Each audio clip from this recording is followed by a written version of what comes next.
चालताना कशा कशाला तुझं पाय लागतात बघ. असं चालायचं असं असं चालायचं. काय समोर बघ. काय आहे? काय लागलं पायाला? काय पायाला लागलं? कचरा ते. अजून काय आहे बघ? अजून काय आहे? काय आहे पायामध्ये? काय आहे? काय आहे हे? काय आहे सांग ना. इथं काय काढून ठेवले बघ. पाय ठेवून बघ जरासं. पाय ठेव. काय आहे? हा चपला आहे. मग तिथं जर आलेलं म्हणजे जरा सिरपीच्या साईडला यायचं आणि हा हात असाच ठेवायचा. परत इथं काय आलं सांग मला. हा काय आलाय? उमरा नाही पण वर्ग आहे ना. वर्ग आलाय. कितवीचा वर्ग आहे हा?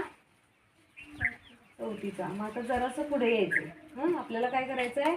त्या याच्यावरून खाली जायचं. आजा